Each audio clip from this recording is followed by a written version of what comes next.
Aloha. Welcome to my channel. All good things and all good time. Um, Sorry, I don't have anything like coherently prepared, but I would like to talk sort of stream of conscious. I had a very interesting educational day today and yesterday, and things are just always changing. But as I showed you yesterday, I have accommodations that are incredibly beautiful. Although I haven't been out here yet, most people are just held up in their room, crying their ass off. Um, and they don't even. Oh, there's somebody right here. They don't even. I don't want to bug people. Anyway, okay, a few people here there. All right, this is good right here. Okay. So yeah, I mean, I've got friends that just they're just in their room crying all day, like some of you. And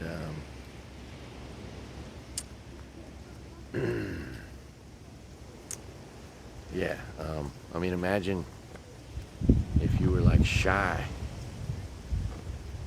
and you went through all this and it wasn't easy like it is for me to talk to people. I talk to everybody, I just chew their ear out. And it's very therapeutic. I think it's speeding things along for me. Communicating with you all is speeding up my recovery, I think, pretty quick. Like I can mention certain things and not always break down, so that's like positive. And the shared experience that I didn't realize is this shared experience of hearing the screams. Don't even want to bring it up, but I have to, because I have to keep doing it and try not to frickin' break down, because I think that'll be when I'm really on the other side of this, when I can break down, or not break down when I mention that, and then keep my shit together. So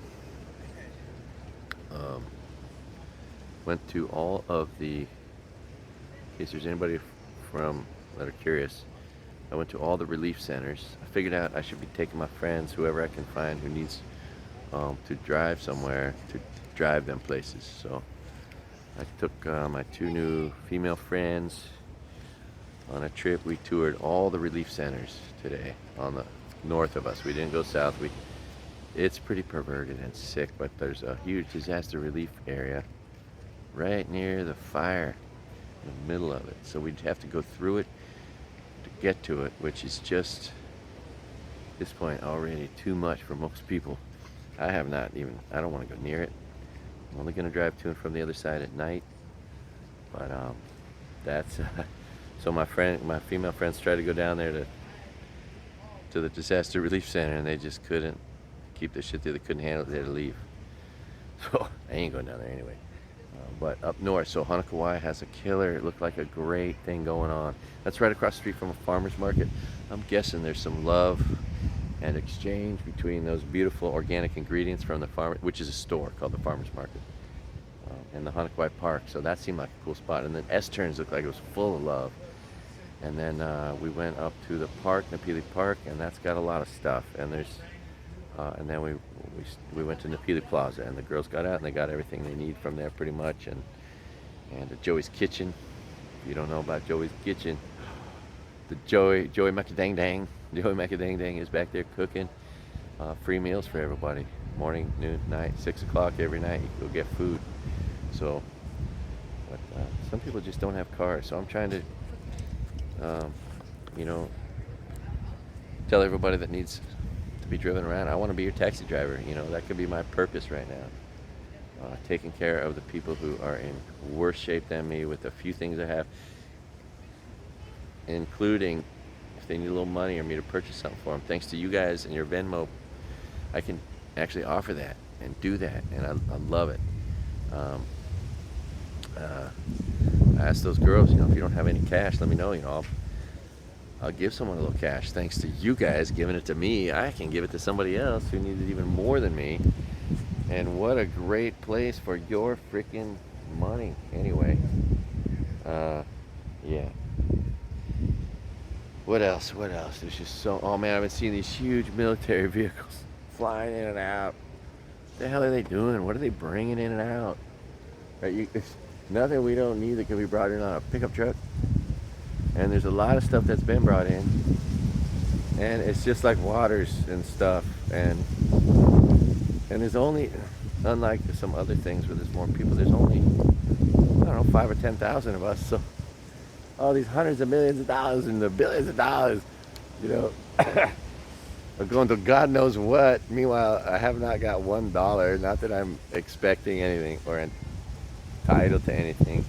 I will be receiving some stuff, I think. I finally got my head together today. What is it, day 11 or 12?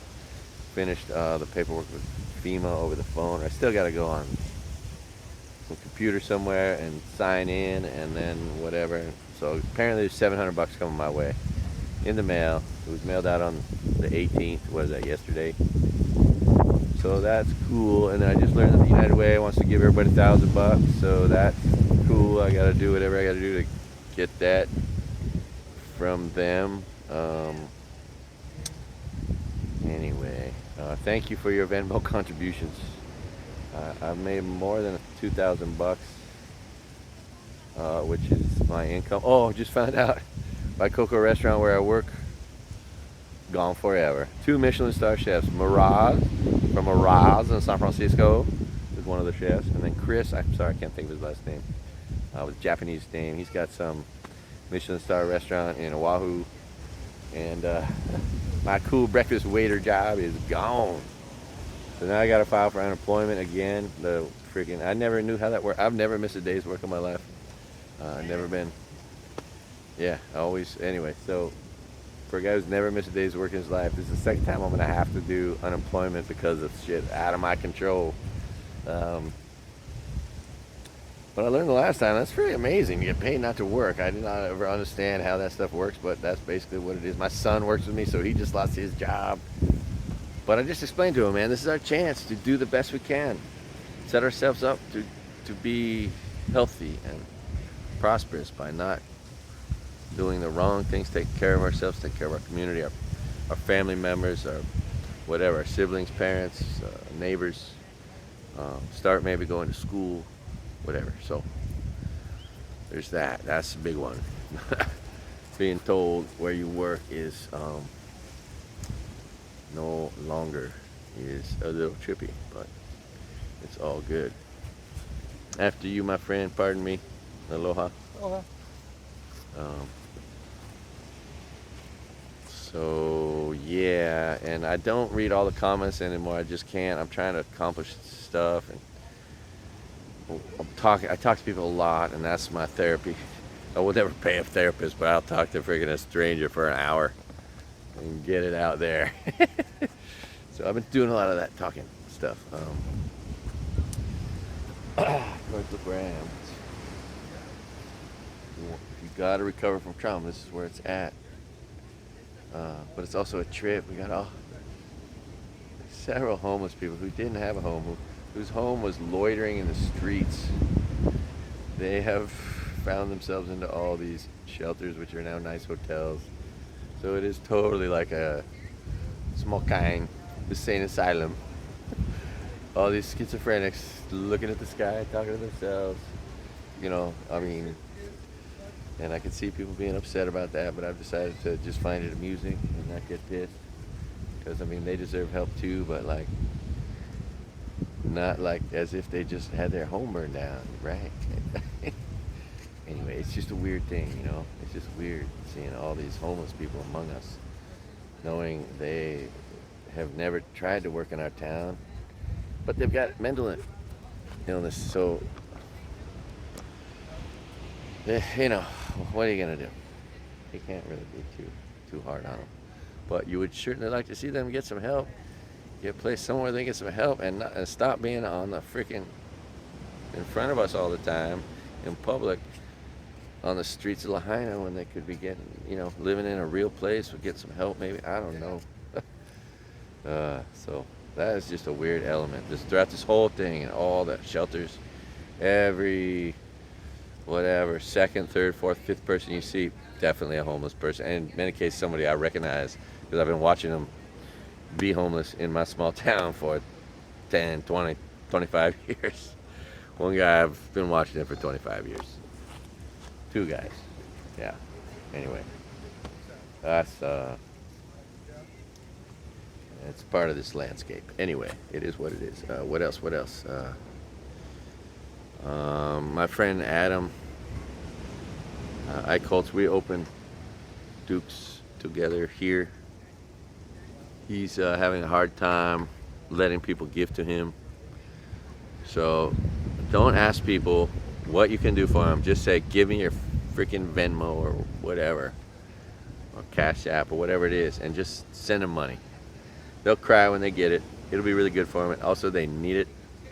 I mean, I don't have any clothing. And no, I don't want you to take me shopping. You really want to help me, just give me a couple bucks so I can buy my own clothes like a real man. Nobody wants to have their hand held or be given some gift card. Just, it's like a wedding. Don't give anything but cash at a wedding. Okay? Nobody wants a stupid card. Why put it on a Visa card? Sometimes those things don't even work right. I know because I work in a place where people bring them, and it's like, why didn't the person just give you cash? Okay? It's the coolest thing. All right. Yeah. Nobody wants gift cards at their weddings. Cash, baby. Figure out how much you think it might have cost them to have you at the wedding, and then give them more than that. Okay? If you're not sure how to give a present at a wedding. I didn't understand it. It took me there was a learning curve there for me. Anyway. People on the East Coast have been there longer, and they're a little bit better at it because I think of deep historical roots of just needing to help, someone in the community kind of thing. Anyway, so yeah, the most beautiful place on earth, right? Hell of a good place to overcome your trauma. That's for damn sure. I do plan on getting into that water, although not yet. I'm still freaked out about all the dead people that are in it, that died in it, that got disappeared, kind of floated off to sea. Anyway, and all those boats blew up, and the diesel fuel from the freaking gas station, it blew up, and there's just pollution like that a few miles away. So anyway, also the spooky element. I just kind of want to not get in the ocean, but I also want to get in the ocean. I want to swim out that black rock, jump off, do a flip, and make a little film for you. Took me like 3 years to get the confidence to do a flip off that thing. Anyway, so yeah, I just woke up from a nap. I'm getting my head together. Look at this nice shirt. Like I look nicer now than I look normally. Although my shorts, I got what, 11? I got 12 days on these board shorts. Can't wait to get one good pair of board shorts. So I have two. But yeah, from this point forward, it's just going to be a crazy adventure of negotiating all the lists of the people we're going to find out who died. There's going to be so many rounds of crying. The women, the children, the elderly, the pets, the friends of yours, the friends of yours' parents. It's just going to be a lot of being a tear jerkers. But just like here, just like now, just like me, my son, it's coming upon us to do our best, to rise to the occasion, to be our best person, to be our best neighbor, friend, take care of ourselves. You can't take care of anybody if you're not taking care of yourself. So get your health together. Don't get drunk. Be that nicest person ever, right? Anyway, there's other things. What else is am I seeing? Oh, I drove back last night, 2 nights ago, and it was like the roads. Yeah, it was like, they say it's closed, but it was like 11 o'clock. Supposedly the roads are closed at 10, but I just need to show my ID. I was fine. I was like, what are you guys doing? Like, why are you stopping me to go to the other side where I'm from? I didn't actually have that attitude, but I was kind of thinking that. And then He's like, "Oh, we're here to check IDs," and so I gave my ID, and then I made him laugh a bunch, and then yeah, I'm turning to laughter. It's the right thing to do. And um, shamelessly, I will tell you now, I'm gonna bring it up again and again from time to time. My dream out of these ashes is to do the right thing and make a comedy club, a small, no alcohol, cash only comedy club. Because not only do I need to laugh and make this happen, but I think the town needs it. You know, what could be a better, recovery. Aloha, brother. Pardon me. Oh, no problem, bro. How you doing, brother? Good, man, good. Right on, right on. You're a champion. All right. So that's right. We got to express concern for each other. So yeah. I'll probably wait till some things are built, and then try to rent a space, and then open a comedy club. I'm gonna do 3 shows a night, 7 nights a week. Be the hardest working comedian in showbiz. Maybe 4, maybe 5 shows if my voice doesn't go out.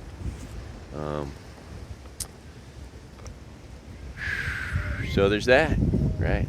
And that's all part of me thinking of the future. How can I improve the world, make the world a better place, make my community a better place, and make my life better, my friends' lives better. I can be successful at making people laugh, but mainly I just need a place to do it. I need my own stage. So sick if you ever do open mic stand-up comedy, there's always that freaking troll at the end of the bridge making all the decisions, who gets to go up, how long, whether they like your material or not. It's nauseating. Anyway, so that's why I need my own stage. However, I am going to drive across the United States with my kids. Of course, my daughter just got all the time off, and my son and I have all the time off in the world because my restaurant just closed forever today. But I'm going to travel across the United States and do open mic comedy nights in all the places I can find a place to do it. And I'll come on here and tell you I'm going to do it. And if you live in the area, shit, someone might actually come to see me perform. That would be amazing, okay? Because that's never happened before. And one of the things these open mic comedy club places or whatever do is like they like you more if you bring people, okay? If you didn't know it. So if I could actually motivate people to show up to open mic comedy and be allowed to do some jokes, maybe get a little extra time, that would be very therapeutic for me. Fun, comic relief for me, maybe for you too. And so yeah, I ain't afraid, and I can't wait, and I hope to see some of you somewhere in one of the freaking many places I'm going to drive through, because I'm going to drive across the United States and back. That's pretty cool. And if you don't know some of the cool spots, some of my cool friends, if they'll let me, I'll put them on, because I love my friends. Oh, thanks for watching. This is a shameless plug. One of my best buddies, a guy I'm going to visit on this trip, great guy, wrote a book, and I want you to buy that book. It's on Audible, and it's on Amazon, and it's a great book. Just read the reviews, or go on my channel and find Sean Patrick Finnegan reading his own reviews, which is a cool video I made. It's on my channel, one of the 500 videos. Sean Patrick Finnegan wrote a book, NorCal, N-O-R-Cal, NorCal. Buy that book. Make an impression on my friend. Make my friend say, "Oh man, you are so cool." Suddenly people bought my book. It is so cool. You rule, bro. No, anyway, I love the guy, and it's a great book. That's the thing. It's well written, reads like a movie. It'll teach you. It's a coming of age story from Northern California in the 70s, 80s, rock and roll, the weed scene, all of it. All right, so now that's my shameless plug for NorCal. I'm gonna be making more of those because I really want my friend's book to sell. But thing is, it's a good book, so I know that when you're gonna come back around and go, "Oh man, thank you for that. That's a good book." For those of you who aren't afraid of books, those of you who aren't burning and banning books, you're not afraid of books. Read NorCal. All right. Sean Patrick Finnegan. All right. What else? What else? Life is good. I don't have any advertisers, so might as well talk to good things. Anyway, so what else? I'm trying to figure out what else. So yeah, that's all that I've learned. That's the stage I'm at. That's where everybody's at. People are still just shattered, crying like babies. Me too, just not on camera today and not most of the time like I was. Um, yeah, so yeah, that's it. I think I've gone over most of the things. Now, after I turn this off, I'm like, oh, I wish I said that. I wish I said that. God darn it. Gee whiz. Oh, I just realized that I lost more of my cards. I have no baseball cards. I have basketball cards, but I have no baseball cards. They all burned up in the fire. Ah, that kills me. And I have, yeah. I think I got pretty much a lot of all my basketball cards almost, which I also like. But dang it, baseball, you know, shit. All those Griffeys and Randy Johnsons, and everybody, Jeters, and everybody from the late 80s, early 90s, mid 90s. Oh, I had like 30 of every all a great player from that whole era. Anyway, maybe 50 cards from each one. All God, pulled out of a pack, put into a binder. You know. Anyway. Oh. So I'm gonna try to figure out how to sell my cards to you guys. So, or through eBay, maybe auction them off. But direct you if you're interested in buying. Look, I was about to try to sell all these cards anyway. I don't want to give my kids cards. I want to give my kids money that comes from these cards, and that's my simple motivation. So, starting to get my cards graded, and then I'm going to be selling them on eBay, and but maybe I can sell them through Venmo to you guys directly. I just don't know how I will work that, but I'm going to start. I mean, if you think about it, it has a little interesting aspect because it is an item that was rescued from the fire as somebody's cherished possessions, but it happened to be a possession that I was planning on trying to sell anyway, and now I got nothing else to do, and I need to raise income because I'm facing all those insecurities. So this is a great way to try to raise income and offer people something in exchange for their kindness and generosity, right? So if you have any interest in buying some of my basketball cards and a few baseball cards that are around, and hockey and football and Pokemon and Garbage Pail and tennis and most soccer. Anyway, NASCAR and WWE. Yeah, I got all kinds of cards in all those categories, but a lot of them are, anyway. Okay, so that's that subject. All right, I might just start trying to shamelessly sell my baseball cards to you, or excuse me, basketball, football, and other cards. Not so many baseball cards. Don't be surprised. I mean, why the hell not? Oh, and my eBay, although I haven't been able to follow it, and I might not be able to respond fast enough. Like I might fail right now at it, but I do have a eBay, and a lot of the things on there are burned up. So there's that. But I do have an eBay account. I've sold about 5 things on there, baseball cards and whatnot. So anyway, and it's called All Good Things and All Good Time, one word. So if you're looking for it on eBay, but don't try to buy anything because it might not exist anymore. And unless you want me to send you an empty package and pretend to buy something.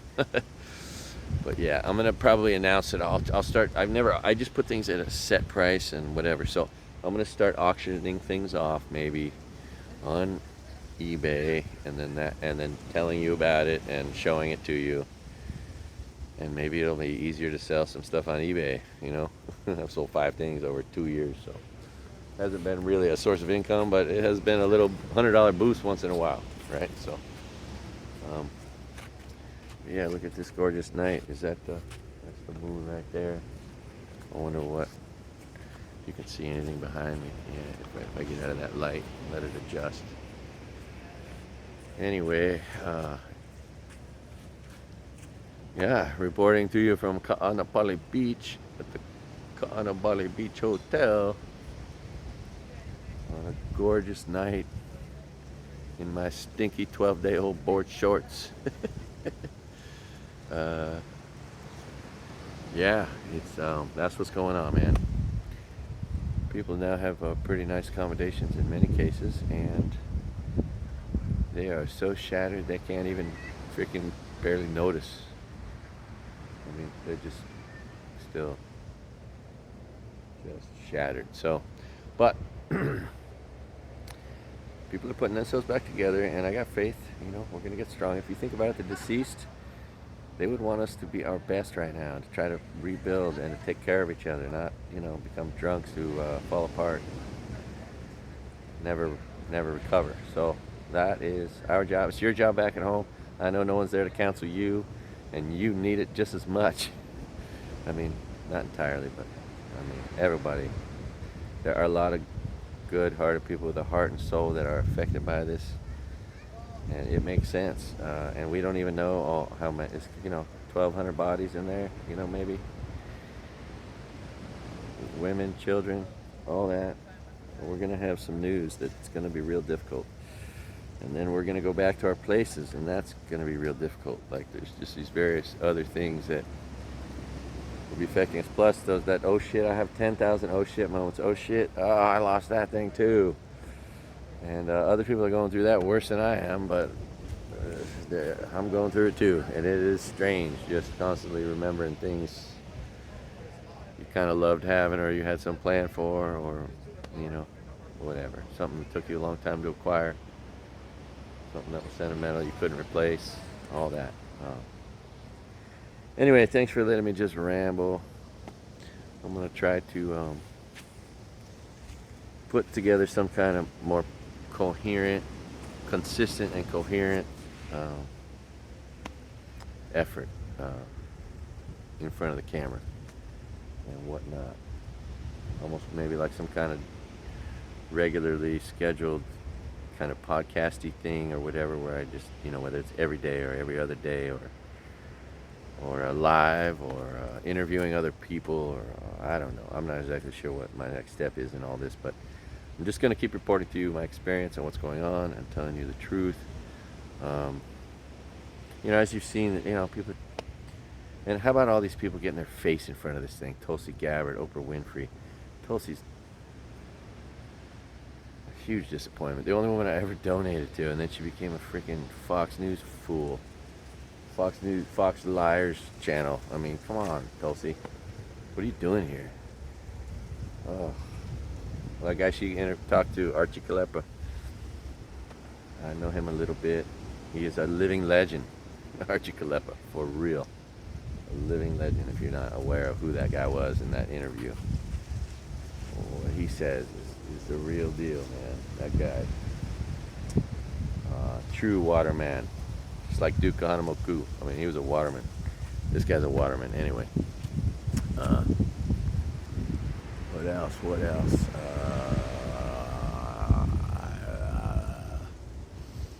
Joey's Kitchen scene on Guy Fieri's show. Joey Macadang back there cooking some killer food. You can probably find that episode. Guy Fieri's little stamp is on the wall. Guy Fieri's from Santa Rosa. I'm a proud graduate of Santa Rosa Junior College. If you didn't know, if you're wondering why I'm so smart. Greatest junior college in the nation. An AA from Santa Rosa Junior College is like a freaking master's in some other school. No, I'm just kidding. Anyway. Great school. I played water polo there. My water polo teammates, my swim teammates, and my old tennis teammates have all come forward and expressed their interest, their love, and in many cases their financial support, which is, I'm thankful for that. Thank you guys. My childhood teammates on my fourth grade CYO basketball team have shown their support. It's amazing. You really are learning. I'm learning slowly but surely who my true friends and family are. Meanwhile, what have I heard from my mom? Oh, this is interesting. For those of you who follow the stock market, there's two companies that pay the best dividends. And I got my mom. I once worked for a blind stockbroker named Don Frank in my youth, and when I was a 20-year-old, 1 Sansom Street in downtown San Francisco, Shearson Lehman Hutton on the 30th floor. Anyway, I just wrote up his buy and sell tickets, and I've had an interest in markets ever since. I've taken some econ courses at Santa Rosa Junior College. And anyway, the best two stocks I've ever seen for dividends are CIM and NLY. If you want a credit card in reverse, buy those two companies, Annaly Capital Management and Chimera. They've been paying over 10, 11, 12%, sometimes 15, 17% for the last 25 years that I've watched them. They've just been paying. It's the way they're structured. They're a REIT, a real estate investment trust. Anyway, because I got my mom just put $5,000 into that a while ago in her own account that she says I can have if it's still there someday when she's not here and my name's on it and all that. But it's just a tiny account, $5,000. Those two companies, the interest has generated $1,000, and she just told me, hey, when you get here, that $1,000 is yours. The interest from those two stocks. But it's a story worth mentioning. If you want to know how you're supposed to invest in the stock market, it's diversely 20 companies. First two should be those two, and then the rest of them should also be dividend payers, companies you like, and then you don't need a financial advisor. And do that with like 30, 40% of the money you got, not all of it. It's all about spreading your money out in lots of baskets and never losing it all at once, right? Simple concept, but sometimes people never get that straight. So that's a weird thing to get from me, a little financial advice. Best two companies, best dividends you'll ever find, man. Buy them tomorrow. You'll start getting paid 13, 15%. It's like a credit card in reverse. It's so cool. Anyway, what else? I don't know. I'm sorry for babbling and babbling. Starting to get my head together. Thoughts are starting to flow a little bit more coherently. And yeah, what a trip. Okay, love you guys. Remember, if you're inclined to do some crime or some harm, do less.